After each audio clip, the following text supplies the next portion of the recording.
Moving on, పాములు పగబడతాయా? ఒక వ్యక్తిని గుర్తు పెట్టుకుని మరీ వెంటబడి కాటేస్తాయా అంటే అవును, తనకు అలానే జరుగుతోందని చెప్తున్నాడు చిత్తూరు జిల్లాకు చెందిన ఓ వ్యక్తి. తనను ఏకంగా 103 సార్లు పాము కాటేసిందని చెప్తున్నాడు. అయితే ఇది ఎలా సాధ్యం? 103 సార్లు పాము కాట్లకు గురయ్యి మృత్యుంజయుడిగా బయటపడడం జరిగే పనేనా? బాధితుడు ఏదైనా మానసిక సమస్యతో బాధపడుతున్నాడా?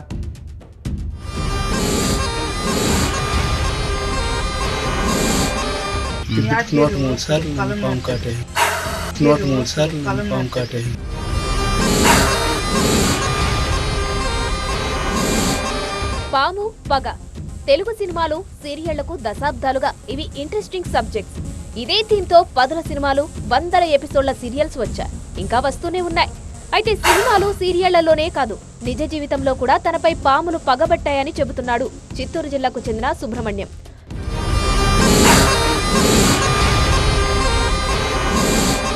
బైరెడ్డిపల్లి మండలం కుమ్మరికుంట గ్రామానికి చెందిన 47 ఏళ్ల సుబ్రహ్మణ్యం చిన్నప్పటి నుండి పాముల బెడదను ఎదుర్కొంటున్నాడు.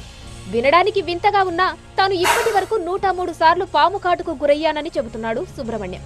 తాను ఎక్కడ ఉన్నా చివరకు వేరే రాష్ట్రం వెళ్లినా కూడా పాములు వెంటాడుతున్నాయని వాపోతున్నాడు. 5వ క్లాస్ చదువుతున్నా పాము కాట్లు వేస్తుంది. అప్పుడైతే సంవత్సరానికి 6 నెలలకి అట్లా కాస్ట్ వేస్తాను సార్. ఇప్పుడు 2014 ఇంకా 2 నెలలకి 3 నెలలకి నెలకి ఇట్లా ఎక్కువ కరుస్తుంది.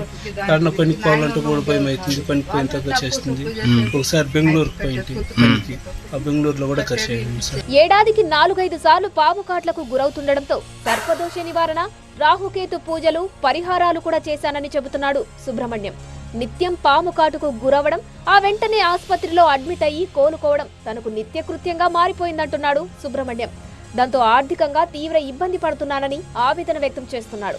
చిన్న బిడ్డలు, అబ్బాయి వచ్చి 5వ క్లాస్ అవుతాను, పాప వచ్చి 2వ క్లాస్ అవుతాను. పెచ్చలారంలో గవర్నమెంట్ స్కూల్లో మాకు జీవనం జరిగేది కూడా చాలా కష్టంగా ఉంది. గవర్నమెంట్ ఏమన్నా మా పైన పేద కుటుంబం దయతలిసి ఏమైనా సహాయం చేయాలని కోరుతాను.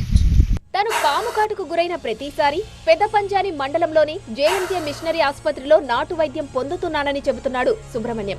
అయితే సుబ్రహ్మణ్యం వాదనపై అనుమానం వ్యక్తం చేస్తున్నారు స్థానికులు.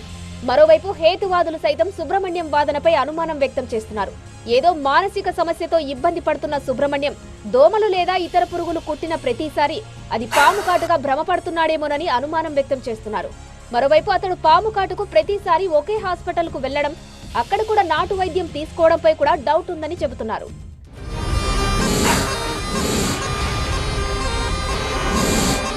నిజానికి పాములకు జ్ఞాపక శక్తి చాలా తక్కువ.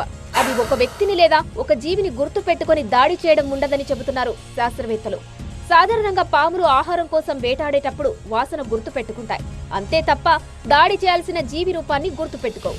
సినిమాలు, సీరియళ్లు, ఇతర కథల ప్రభావం వల్లే మన సమాజంలో పాము పగపై అపోహలు వ్యాపించాయి తప్ప పాములు పగబట్టి కాటు వేస్తాయన్నది కేవలం మూఢనమ్మకం అంటున్నారు సైంటిస్టులు.